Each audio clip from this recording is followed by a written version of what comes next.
अच्छा है, इतनी समझ आनी शुरू हुई, शुभ लक्षण है।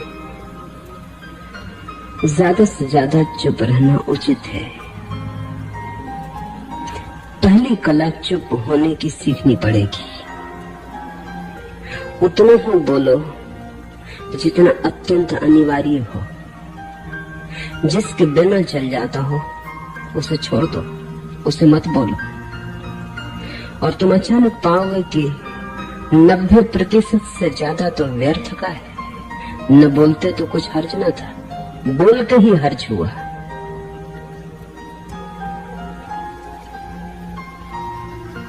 बड़े विचारक पैस्कल ने कहा है कि दुनिया की 90% मुसीबतें कम हो जाएं अगर लोग थोड़े चुप रहें। झगड़े फसाद कम हो जाएं, उपद्रव कम हो जाएं, अदालतें कम हो जाएं अगर लोग थोड़े चुप रहें। जमीन का बहुत सा उपद्रव बोलने के कारण, बोले कि फंसे। बोलने से एक सिलसिला शुरू होता है। सारी बात मौन सीखने की है। जब तुम नहीं बोलते तब तुम एकांत में अकेले हो गए, भरे बाजार में भीड़ में खड़े हो, नहीं बोलते, हिमालय के शिखर पर पहुंच गए। जिसने मौन की कला जान ली वो भीड़ में ही अकेले होने की कला जान लेता है। वो अपने में डुबकी लगाने लगता है। वहां प्रामाणिकता का राज्य है, वहां सत्य का सौंदर्य है। झूठ होने का कोई कारण नहीं है, वहां बस तुम हो।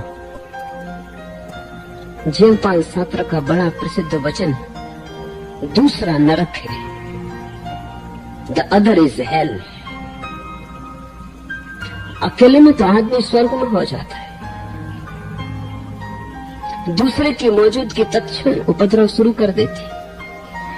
दूसरे की मौजूदगी तनाव पैदा करती।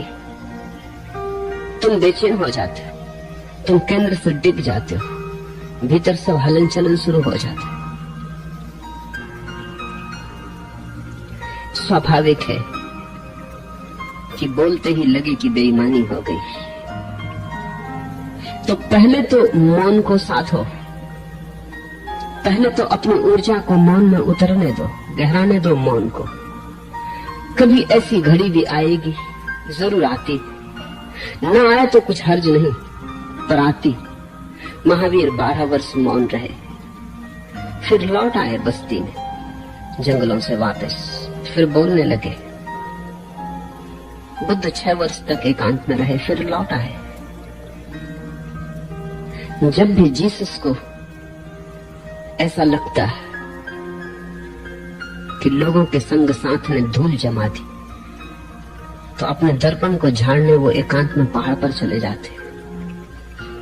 जब देखते कि दर्पण फिर शुद्ध हो गया, फिर निर्जल धारा बहने लगी चैतन्य की, धूल धमास न रही, फिर निर्दोष हो गए, फिर बालपन पा लिया, फिर लौट गए मूल स्रोत की तरफ। तब लौट आते। शिष्यों ने पूछा भी है उनसे कि आप क्यों मौन में चले जाते? जब वाणी थका दे, जब बोलना ज्यादा बोझ बन जाए, तो मौन में उतर जाना ऐसे ही है जैसे दिन भर का थका हुआ आदमी रात सो जाता है। जब दूसरों की मौजूदगी से तुम ऊब जाओ, परेशान हो जाओ, तो उचित है कि आंख बंद कर लो और अपने में खो जाओ। वहां से पाओगे ताजगी, क्योंकि तुम्हारे जीवन का स्रोत वहीं छिपा है। वो दूसरे में नहीं, वो तुम्हारे भीतर है। तुम्हारी जड़ें तुम्हारे भीतर है। कौन तुम्हें अपने भीतर लाएगा? अपने भीतर आओ। तो वही परम राज्य है जीवन का, वही स्रोत है अनंत, वहीं से जन्म हुआ है, वहीं मौत में डूब जाओगे, वहीं से सूर्य उगा है, वहीं अस्त होगा। उसमें बार बार डुबकी लो। जब भी तुम डुबकी लगा के लौटोगे वहां से, तुम पाओगे फिर ताजे हुए, फिर जीवन की नई संपदा मिली, फिर नई शक्ति का आविर्भाव हुआ। थकान गई, उदासी गई, चिंता गई, जैसे कोई स्नान करके लौटता है तो शरीर शीतल हो जाता है, शांत हो जाता है। ऐसे ही जब कोई भीतर से होकर वापस आता है, मौन में स्नान करके लौटता है, तो समस्त अस्तित्व, समस्त व्यक्तित्व शांत और मौन हो जाता है, आनंदित हो जाता है। तुमने फिर से रस पा लिया, वृक्ष को फिर पानी मिल गया, जड़ों को फिर भूमि मिल गई, सब फिर हरा हो गया, फिर से आ गया बसंत। गहरी नींद से यही तो लाभ होता है। दुनिया के सभी चिकित्सा शास्त्र कहते हैं अगर कोई बीमार हो तो इलाज के पहले, किसी भी इलाज के पहले बड़े से बड़ा इलाज है कि उसे नींद आ जाए। बीमार अगर सो न सके तो फिर कोई औषधि काम नहीं करती। औषधि तो ऊपरी सहारे है, असली औषधि तो भीतर है। अपने में डुबकी लग जाए, अपने जीवन स्रोत से फिर संबंध जुड़ जाए। गहरी नींद में वही घटता है। गहरी नींद का अर्थ है जहां स्वप्न भी ना हो, क्योंकि स्वप्न में भी दूसरों की छाया मौजूद रहती। तुम स्वप्न में भी स्वयं नहीं हो पाते, वहां भी झूठ हो जाता है। जब कोई इतना गहरे में अपने गिर जाता है कि वहां स्वप्न भी नहीं पहुंच पाते, दूसरे तो दूर उनकी छाया भी नहीं आती। जब तुम इतने अपने में होते हो तो तुम सुबह पाते हो रात बड़ी आनंद से बीती। सुबह तुम एक ताजगी पाते हो, ओज पाते हो, बल पाते हो। जिस दिन तुम रात गहरे नहीं सो पाते, उस दिन तुम सुबह थके थके उठते हो। चाहे तुम 8-10 घंटे बिस्तर पर पड़े रहे, चाहे तुमने करवटें बहुत बदली, लेकिन स्वप्न तुम्हें घेरे रहे, तुम उथले उथले रहे, भीड़ तुम्हें पकड़े ही रही, तुम अकेले न हो पाए। नींद में भी तुम मौन न हो पाए। नींद में मौन हो जाने का अर्थ सुसुप्ति है। जैसे गहरी नींद तुम्हें ताजा कर जाती, उससे भी ताजा तुम्हें मौन करेगा, क्योंकि गहरी नींद में तुम बेहोश होते हो, मौन में तुम गहरी नींद में होगे और होश में होगे। पतंजलि ने समाधि की यही परिभाषा की। समाधि का अर्थ है सुसुप्ति धन होश। होश भी हो और सुसुप्ति जैसी प्रगाढ़ शांत दशा हो जहां तरंग भी नहीं उठती। डूबो मौन में, तुम अनिर्वचनीय रस वहां से पाओगे। यद्यपि जैसे जैसे तुम मौन में ठहरने लगोगे, वैसे वैसे तुम ये भी पाओगे अब तुम जो थोड़ा बहुत बोलते हो उसमें सत्य आने लगा, क्योंकि जिसने अपना रस जाना वो दूसरे के मंतव्यों की चिंता छोड़ने लगता है। अब असली बात अपने रस की रह जाती है। अब दूसरे से क्या प्रयोजन? जिसको अपने सौंदर्य का भरोसा आ गया, अब वो इसकी फिक्र नहीं करता कि लोग उसे सुंदर कहते हैं या नहीं कहते। सारी दुनिया उसे असुंदर कहे, भेद नहीं पड़ेगा, उसे अपने सौंदर्य की मस्ती आ गई। जैसे अपने भीतर का सत्य पता चलने लगा, अब वो इसकी चिंता नहीं करता कि लोग उसे सच्चा मानते हैं या नहीं मानते हैं। अब लोगों की बात का कोई मूल्य नहीं।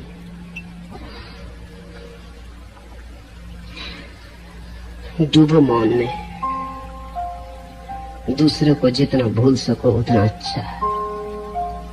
मैं ये नहीं कह रहा हूं कि तुम भाग जाओ जिंदगी से, मैं ये कह रहा हूं कि तुम जिंदगी में सच्चे हो जाओ।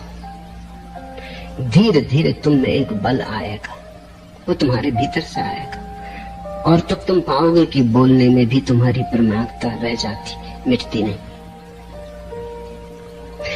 वस्तुतः तुम पाओगे कि बोलने में भी तुम्हारा मौन खंडित नहीं होता, बना ही रहता है। उसकी एक सतत धारा, एक अंतरधारा बहती रहती।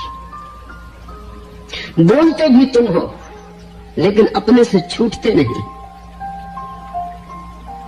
बोलते भी तुम हो, शब्द का उपयोग भी करते हो, लेकिन तुम्हारे निशब्द को शब्द खंडित नहीं कर पाता।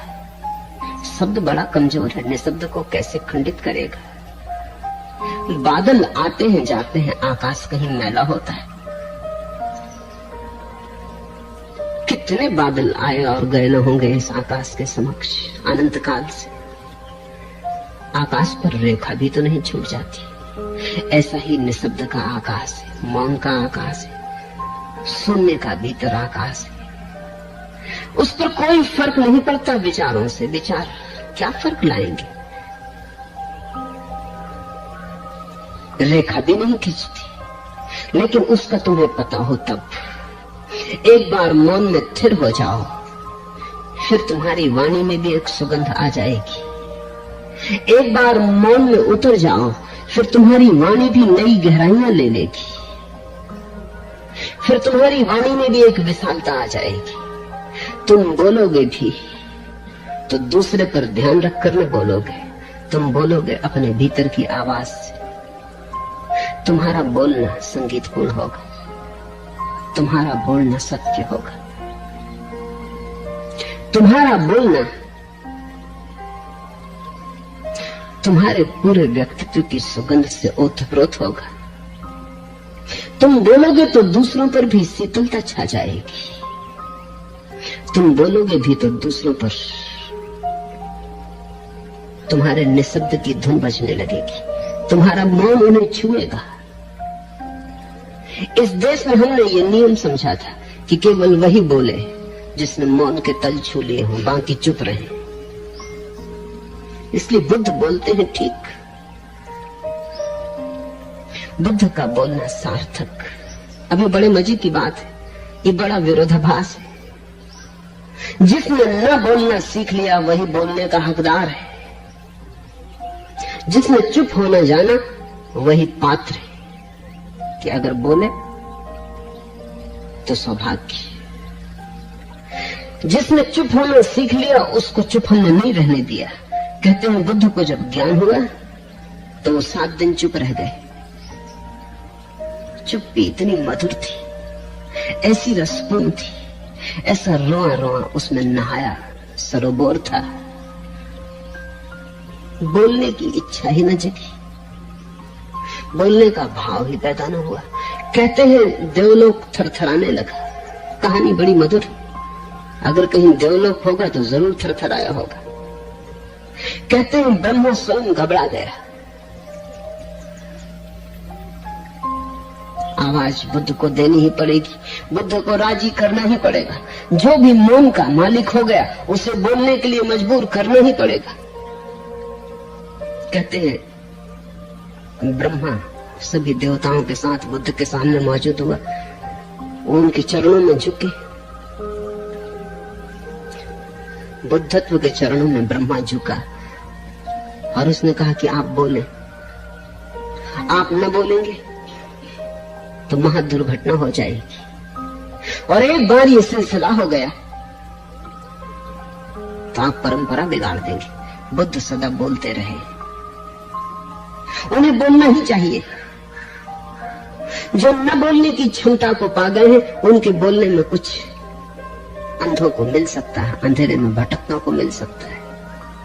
आप चुप न हो, आप बोले। किसी तरह बमुश्किल राजी किया।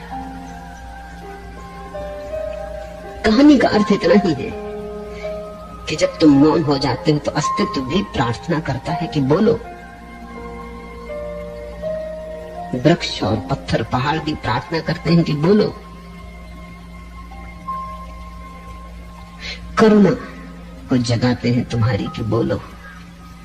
तुम जहां पहुंच गए हो वहां और भी बहुत पहुंचना चाहते। उन्हें रास्ते का कोई भी पता नहीं, उन्हें मार्ग का कोई भी पता नहीं। अंधेरे में टटोलते हैं, उन पर करुणा करो, बोलो। तुम भी कल उनके साथ थे, इतने जल्दी भूल मत जाओ, विस्मरण मत करो, पीछे लौट कर देखो।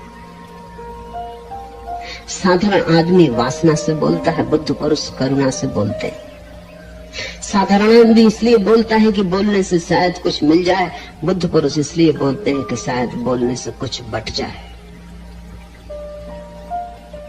बुद्ध पुरुष इसलिए बोलते हैं कि तुम भी साझीदार हो जाओ उनके परम अनुभव में। पर पहले शर्त पूरी करनी पड़ती है मौन हो जाने की, शून्य हो जाने की। जब ध्यान बोलता है, जब ध्यान की वीणा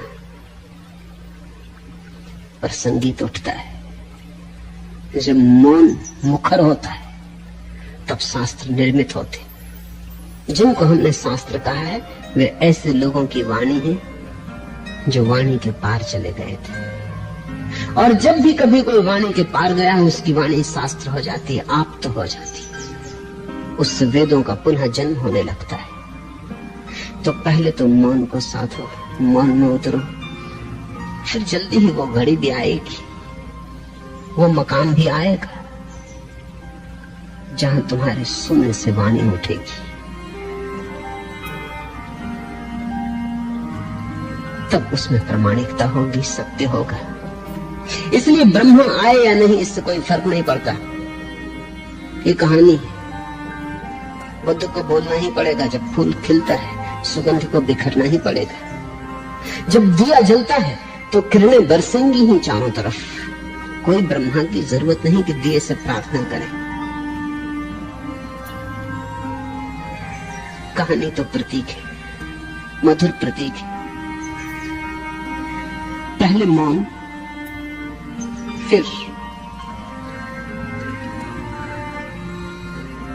वाणी में सत्य का अवतरण। सुबह जैसे ही तुम चुप होते हो तुम इतने बलशाली होने लगते हो कि समाज की निर्भरता तुम छोड़ने लगते हो, और तुम्हारे जीवन में एक मस्ती आती जो केवल दीवानों के जीवन में होती। तुम्हारे चेहरे पे एक नई रौनक आ जाती, तुम्हारी आंखें किसी और ही ओस से भर जाती, तुम्हारे पैर चलते हैं जमीन पर पड़ते नहीं।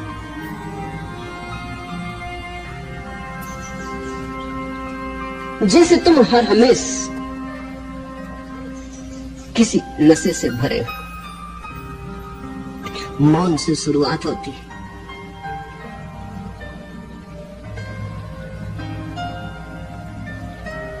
उस शुरुआत में डर लगेगा, भय लगेगा, भाग जाने का मन होगा, लौट लौट के लोगों से बात करने का मन होगा, किसी तरह अपने को उलझा लेने का मन होगा, क्योंकि भय लगेगा ये भीतर कहां मैं जा रहा हूं। क्योंकि जो तुम्हारी गहराई है भीतर वो तुमसे भी गहरी है, वो तुमसे पार है।